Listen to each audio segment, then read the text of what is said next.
ರಾಜ್ಯ ಒಕ್ಕಲಿಗರ ಸಂಘ, ರಾಜ್ಯ ಒಕ್ಕಲಿಗರ ಮೀಸಲಾತಿ ಹೋರಾಟ ಸಮಿತಿ ಬೆಂಗಳೂರು, ಅಖಿಲ ಕರ್ನಾಟಕ ಒಕ್ಕಲಿಗರ ಸಂಘ, ಕರ್ನಾಟಕ ರಾಜ್ಯ ಕುಡು ಒಕ್ಕಲಿಗರ ಅಭಿವೃದ್ಧಿ ಸೇವಾ ಸಂಘ ಕಲಬುರಗಿ ಮತ್ತು ರಾಜ್ಯ ಕುಡು ಒಕ್ಕಲಿಗರ ಮೀಸಲಾತಿ ಹೋರಾಟ ಸಮಿತಿ ಧಾರವಾಡ ಇವರ ಸಂಯುಕ್ತ ಆಶ್ರಯದಲ್ಲಿ ಕರ್ನಾಟಕ ಸರ್ಕಾರದ ಹಿಂದುಳಿದ ವರ್ಗಗಳ ಆಯೋಗ ಸಾಮಾಜಿಕ ಮತ್ತು ಶೈಕ್ಷಣಿಕ ಜಾತಿ ಜನಗಣತಿ ಸಮೀಕ್ಷೆ ಕುರಿತು ಕುಡು ಒಕ್ಕಲಿಗರ ಸಮಾಜ ಬಾಂಧವರಿಗೆ ಮಾಹಿತಿ ಹಾಗೂ ಜಾಗೃತಿ ಸಭೆ ಹುಬ್ಬಳ್ಳಿ ನಗರದ ಜೆಸಿ ನಗರ ನೆಹರು ಮೈದಾನದ ಹಿಂಭಾಗವಿರುವ ಎಚ್ಡಿಎಂಸಿ ಟೌನ್ ಹಾಲ್ನಲ್ಲಿ ನಡೆಯಿತು. ಕಾರ್ಯಕ್ರಮವನ್ನು ಬೆಂಗಳೂರು ರಾಜ್ಯ ಒಕ್ಕಲಿಗರ ಸಂಘದ ಪ್ರಧಾನ ಕಾರ್ಯದರ್ಶಿ ಕೋನಪ್ಪ ರೆಡ್ಡಿ ಉದ್ಘಾಟಿಸಿದರು. ನಂತರ ಮಾತನಾಡಿದ ಅವರು, ಮೈಸೂರು ಮಹಾರಾಜ ನಾಲ್ವಡಿ ಕೃಷ್ಣರಾಜ ಒಡೆಯರ್ ಅವರು ಮಿಲ್ಲರ್ ಆಯೋಗ ರಚಿಸಿ ಜಾತಿ ಗಣತಿಯನ್ನು ಮಾಡಿಸಿ ಮೀಸಲಾತಿ ನೀಡಿದ್ದರು. ನಾಲ್ವಡಿ ಕೃಷ್ಣರಾಜ ಒಡೆಯರ್ ಅವರು ಈ ಭಾಗದಲ್ಲಿ ಸಾಕಷ್ಟು ಅಭಿವೃದ್ಧಿ ಕಾರ್ಯಗಳನ್ನು ಮಾಡುವ ಮೂಲಕ ನಾವೆಲ್ಲರೂ ಚೆನ್ನಾಗಿ ಬಾಳಲು ಕಾರಣರಾದರು. ಸೆಪ್ಟೆಂಬರ್ 22ರಿಂದ ಆರಂಭವಾಗಲಿರುವ ಜಾತಿ ಜನಗಣತಿಯಲ್ಲಿ ಒಕ್ಕಲಿಗ ಸಮುದಾಯದ ಪ್ರತಿಯೊಬ್ಬರೂ ಭಾಗವಹಿಸಿ ವಸ್ತುನಿಷ್ಠ ಮಾಹಿತಿ ನೀಡುವ ಮೂಲಕ ಸಮುದಾಯದ ಅಭಿವೃದ್ಧಿಗೆ ಮುಂದಾಗಬೇಕೆಂದರು. ಕರ್ನಾಟಕ ರಾಜ್ಯದಲ್ಲಿ ನಾಲ್ವಡಿ ಕೃಷ್ಣರಾಜ ಒಡೆಯರ್ ಅವರ ಕಾಲದಲ್ಲಿ ಮಿಲ್ಲರ್ ಕಮಿಷನ್ ಅಂತ ಕಮಿಷನ್ ಪ್ರಾರಂಭ ಮಾಡಿದ್ರು. ಆ ಮಿಲ್ಲರ್ ಕಮಿಷನ್ ವರದಿಯಂತೆ ನಮ್ಮಲ್ಲೂ ಕೂಡ ಮೀಸಲಾತಿ ಜಾರಿಗೆ ಬಂತು. ಇದರ ಉದ್ದೇಶ ಬಡವರು, ಸಾಹುಕಾರರು ಎಲ್ಲರಿಗೂ ಸಮವಾದ ಜೀವನ, ಸಮವಾದ ಗೌರವ ಸಿಗಬೇಕು ಅನ್ನೋ ದೃಷ್ಟಿಯಿಂದ, ಎಲ್ಲರೂ ಆರ್ಥಿಕವಾಗಿ ಸರಿಸಮಾನರಾಗಬೇಕು ಅನ್ನೋ ದೃಷ್ಟಿಯಿಂದ ಈ ಮೀಸಲಾತಿಯನ್ನು ತಂದರು. ಯಾರೆಲ್ಲ ವಂಚಿತರಾಗಿದ್ದಾರೆ ಅವರು ಸಹ ಉಳ್ಳವರ ಜೊತೆಗೆ ಉಳ್ಳವರಾಗಬೇಕು, ಎಲ್ಲ ರಂಗಗಳಲ್ಲೂ. ಅದು ವಿದ್ಯಾಭ್ಯಾಸ ಇರಲಿ, ಸಾಮಾಜಿಕವಾಗಿರಲಿ, ಆರ್ಥಿಕವಾಗಿರಲಿ. ಹಾಗಾಗಿ ಈ ಮೀಸಲಾತಿ ತಂದರು. ಈಗ ಇಷ್ಟೆಲ್ಲ ಆಯೋಗಗಳಾಗಿದೆ ಸ್ವತಂತ್ರ ಬಂದ ಮೇಲೆ.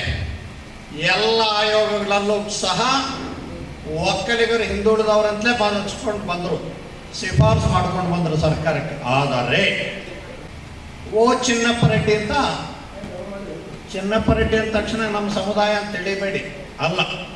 ಒಕ್ಕಲಿಗರು ಅನ್ನೋದೊಂದು ಹೆಮ್ಮರ. ಆ ಹೆಮ್ಮರದ ಕೆಳಗೆ ಇವೆಲ್ಲ ಯಾವುದಿದೆಯಲ್ಲ, ಗಂಗಟ್ಕಾರು, ಮರ್ಸು, ಈ ಕೊಡತಿ, ಕುಡು ಒಕ್ಕಲಿಗ, ಇವೆಲ್ಲ ಕೊಂಬೆಗಳಿದ್ದಂಗೆ ನಾವು ಆ ಒಕ್ಕಲಿಗ ಅನ್ನೋ ಪದ್ಧತಿ.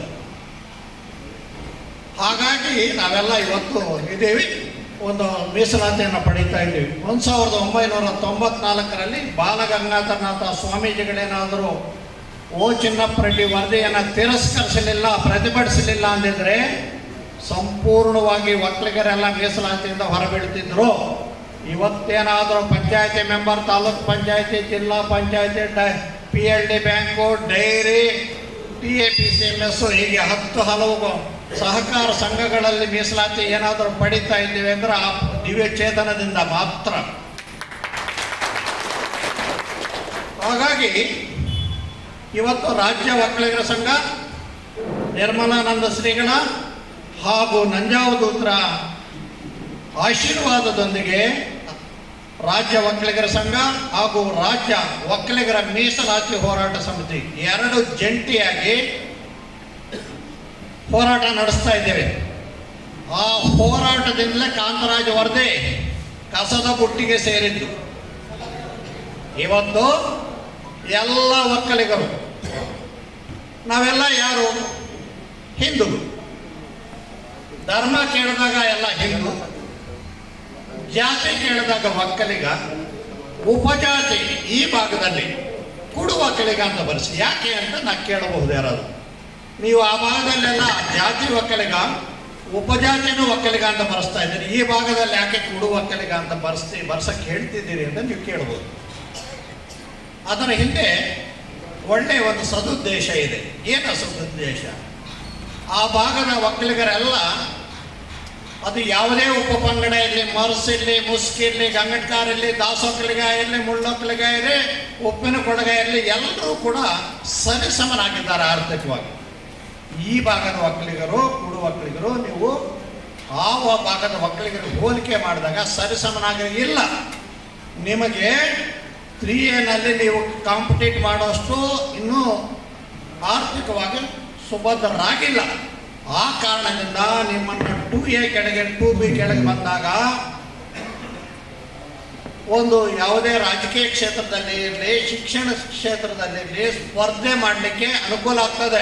ಬೆಂಗಳೂರು ಅಖಿಲ ಕರ್ನಾಟಕ ಒಕ್ಕಲಿಗರ ಸಂಘದ ರಾಜ್ಯಾಧ್ಯಕ್ಷರು ಹಾಗೂ ರಾಜ್ಯ ಒಕ್ಕಲಿಗರ ಸಂಘದ ಕಾಮಗಾರಿ ಸಮಿತಿ ಅಧ್ಯಕ್ಷರಾದ ಸಿಜೆ ಗಂಗಾಧರ್ ಮಾತನಾಡಿ, ನಿರ್ಮಲಾನಂದನಾಥ ಸ್ವಾಮೀಜಿ ಅವರ ಆಶಯದಂತೆ ಒಗ್ಗಟ್ಟಿನಿಂದ ಮುನ್ನುಡಿಯಲು ಅಖಿಲ ಕರ್ನಾಟಕ ಒಕ್ಕಲಿಗರ ಸಂಘ ಪ್ರಾರಂಭವಾಯಿತು ಎಂದರು.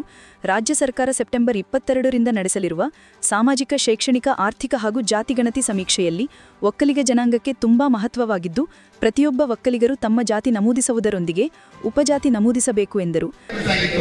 ಆ ಕನಸಿಗಾಗಿ ಒಂದು ಅಖಿಲ ಕರ್ನಾಟಕ ಒಕ್ಕಲಿಗರ ಸಂಘವನ್ನು ಒಂದು ಸೃಷ್ಟಿ ಮಾಡಿ ಎಲ್ಲರೂ ಒಗ್ಗಟ್ಟಾಗಿ ಮಾಡಬೇಕು ಅಂತ ಒಂದು ದೊಡ್ಡ ಕಾರಣಕರ್ತರಾಗಿದ್ದು ನಮ್ಮ ದೊಡ್ಡ ಸ್ವಾಮೀಜಿಯವರು.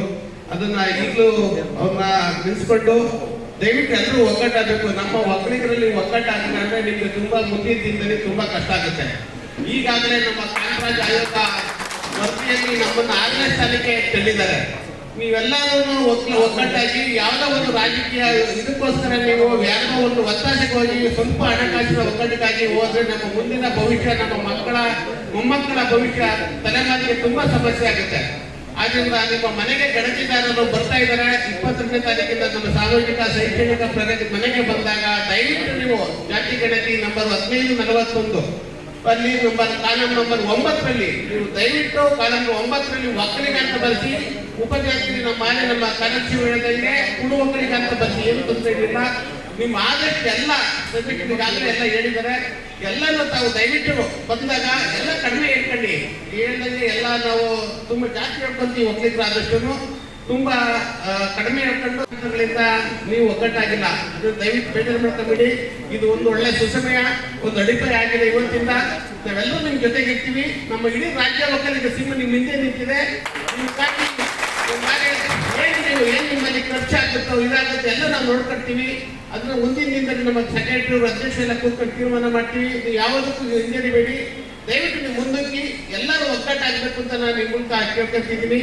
ದಯವಿಟ್ಟು ನಮ್ಮ ರಾಜ್ಯ ಒಕ್ಕಲಿಗರ ಮೀಸಲಾತಿ ಹೋರಾಟ ಸಮಿತಿಯ ಪ್ರಧಾನ ಸಂಚಾಲಕರಾದ ಆಡಿಟರ್ ನಾಗರಾಜು ಯಲಚ್ಚವಾಡಿ ಅವರು ಜಾತಿ ಜನಗಣತಿ ಸಮೀಕ್ಷೆ ಕುರಿತು ಮಾಹಿತಿ ನೀಡಿದರು. ಮದುವೆ ಆಗಿದ್ದೀರಾ, ಅವಿವಾಹಿತರ, ನೀವು ಮತ್ತೆ ವಿಧಿವೇನ ವಿದುರನ್ನ, ಯಾಕೆಂದ್ರೆ ಯಾರು ಆಗಿದ್ರು ಕೂಡ ಹೇಳಿ, ಯಾರು ನಾಚಿಕೆ ಪಡುವಂಥದ್ದೇನಿಲ್ಲ. ಇದು ನಮ್ಮ ಸಮಾಜದ ಒಂದು ಮುಖ್ಯ ವಾಹಿನಿಗೆ ನಾವು ಹೋಗ್ತಾ ಇರೋದ್ರಿಂದ ಯಾರು ಕೂಡ ಅದನ್ನು ಮರೆಮಾಚುವಂಥದ್ದೇನಿಲ್ಲ. ಅದನ್ನು ನಿಜವಾದಂಥ ಮಾಹಿತಿ ಹೇಳಿ. ವಿವಾಹ ಸಂದರ್ಭದಲ್ಲಿ, ವಿವಾಹ ಆದ ಸಮಯದಲ್ಲಿ ವಯಸ್ಸು, ನೀವು ಯಾರು ಹಿರಿಯರಿದ್ದರೆ ಕೆಲವು ಕಡೆ ಬಾಲ್ಯ ವಿವಾಹ ಆಗಬೇಕು ಅಂತ ನಾನು ಅಂದ್ಕೊಂಡಿದ್ದೀನಿ. ಕೆಲವು ಕಡೆ ಈ ಭಾಗದಲ್ಲಿ ನೀವು ಯಾರು ಇದ್ದರೆ ಹಿರಿಯರು ಮಾತ್ರ, ಹುಡುಗರಲ್ಲ, ಅವರ ಇದ್ದರೆ ಹೇಳಿ, ಇಲ್ಲದಿದ್ರೂ ಪರವಾಗಿಲ್ಲ. ನೆಕ್ಸ್ಟು ಶಾಲೆಗೆ ವಿಧಾನ. ಶಾಲಾ ವಿಧಾನ ಏನಾಗುತ್ತೆ? ಶಾಲೆ ವಿಧಾನ ನೀವೆಲ್ಲ ಏನು ಯಾವ ಕ್ಲಾಸಲ್ಲಿ ಓದಿದ್ದೀರಿ? ಎಲ್ಲ ಓದಿರೋಂಥವ್ರು ಯಾರು ಇದ್ದರೆ ನಾವೆಲ್ಲ ಸರ್ಕಾರಿ ಶಾಲೆಯಲ್ಲೇ ಓದಿರೋದು. ಯಾಕೆ ಅಂತಂದರೆ ಪ್ರಥಮವಾಗಿ ಓದುವಂಥ ಪ್ರೈಮರಿ ಸ್ಕೂಲ್ ನಾವೆಲ್ಲ ಸರ್ಕಾರಿ ಶಾಲೆನೇ. ತಾವೆಲ್ಲ ಸರ್ಕಾರಿ ಶಾಲೆ ಹೇಳುವಂಥದ್ರಿಂದ ಮಾತ್ರ ನಮಗೆ ಹೆಚ್ಚಿನ ಅವಕಾಶ ಸಿಗ್ತದೆ. ನೀವು ಡಿಗ್ರಿ ಓದುವಾಗಲೂ ಇದು MA, MEd, MSc ಓದುವಂಥ ಸಂದರ್ಭದಲ್ಲಿ ನಾವು ಅವಕಾಶ ಕೇಳಲ್ಲ. ಮೂಲತಃ ಸರ್ಕಾರಿ ಶಾಲೆ ಅಂತಕ್ಕಂಥದ್ದನ್ನ ಹೇಳೋದಕ್ಕೆ ನಿಮಗೇನು ಅವಕಾಶ ಇದೆ. ನೆಕ್ಸ್ಟು ಹೋರಾಟಗಾರ್ತಿ ಮಾಣಿಕ್ಯ ಚಿಲ್ಲೂರ ಮಾತನಾಡಿ, ಕುಡುವಕ್ಕಲಿಗಿ ಸಮುದಾಯವು ಸಾಮಾಜಿಕ ಮತ್ತು ಶೈಕ್ಷಣಿಕವಾಗಿ ಹಿಂದುಳಿದಿದೆ. ಹೀಗಾಗಿ ನಾವು ಅವರಿಗೆ ಮೀಸಲಾತಿ ಕೊಡಿಸುವ ಪ್ರಯತ್ನ ಮಾಡಬೇಕಿದೆ ಎಂದು ಹೇಳಿದರು. ಸನ್ಮಾರ್ಗಗಳನ್ನು ತಗೊಂಡೋಗಿ ವಿಚಾರಗಳನ್ನು ಇಟ್ಕೊಂಡು ನನಗೆ ಯಾಕೆ ಬೇಕು ಈ ಸಮಾಜ ಚಿಂತನೆ ಬೇಡ್ರಿ, ನನ್ನ ವೈಯಕ್ತಿಕವಾಗಿ ನನ್ನ ಸಮಾಜ ಮೀಸಲಾತಿ ಬೇಡ ಇದ್ದವರು, ಆದರೆ ನನ್ನ ಕುಲ ಬಾಂಧವರು ಕುಡು ಒಕ್ಕಲಿಗರ ಕೊನೆ ಮಗು, ಬಡ ಮಗು, ಅತಿ ಆರ್ಥಿಕವಾಗಿ ಜೀವನದಲ್ಲಿರ್ತಕ್ಕಂಥ ಕುಡು ಒಕ್ಕಲಿಗರ ಕೊಡ ಮಗುವಿಗೆ ನಾವು ಮೀಸಲಾತಿ ಕೊಡಿಸೋ ಪ್ರಯತ್ನ ನಮ್ಗೆ ಆಗಬೇಕು. ಅವಾಗ ಈ ಸಮಾಜ ಹುಟ್ಟಿದ ನಾವು ಸಾರ್ಥಕವಂತೀವಿ. ಈ ಸ್ವಾರ್ಥಕತೆ ಎಲ್ಲರೂ ಬೈತಾರ, ನಿನಗೆ ಬುದ್ಧಿ ಇಲ್ಲ, ನೀವು ಹುಚ್ಚಿನ ಅಂತಾರ. ಅದ್ರ ನಮ್ಗೆಲ್ಲ ಬುದ್ಧಿ ಇದೆ. ನಮ್ಮ ಸಮಾಜವನ್ನ ನಮಗೊಂದು ಪ್ರಜ್ಞೆ ಇದೆ, ಒಂದು ಓದ್ಕೊಂಡಿದ್ದೀವಿ. ಆ ಪ್ರಜ್ಞೆಯಿಂದ ನನ್ನ ಸಮಾಜ ನನ್ನ ಕಣ್ಣಿಗೆ ತುಳಿತಕ್ಕಂಥ ಪ್ರಯತ್ನವನ್ನು ನನಗೆ ಸಾಕಾಗಿದೆ. ಹಾಗಾಗಿ ಅಲ್ಲೇ ನಮ್ಮ ಕೋಆಪರೇಟಿವ್ಸ್ ಎಲ್ಲ ಚುನಾವಣೆಯಲ್ಲಿ ಮೊನ್ನೆ ಕೂಡ ನಾವು ಸಭೆಗೆ ಹೇಳಿದ್ವಿ, ಎಲ್ಲರೂ ಕೂಡ ಭಾಗವಹಿಸಬೇಕು. ನಾವು ಮುಂಚೆನೇ ಬರಬೇಕು. ಅದು ಏನೇ ಬಂದು ನಮ್ಮ ರಾಜ್ಯ ಒಕ್ಕಲಿಗರ ಸಂಘ, ಒಕ್ಕಲಿಗರ ನಿಗಮ, ಒಕ್ಕಲಿಗರ ಮಠ, ಅದರ ಜೊತೆಗೆ ನಮ್ಮ ಮೀಸಲಾತಿ ಹೋರಾಟ ಸಮಿತಿ ಅಖಿಲ ಕರ್ನಾಟಕ ನಮ್ಮ ಜೊತೆಗಿದೆ ಅಂತ ಹೇಳಿ.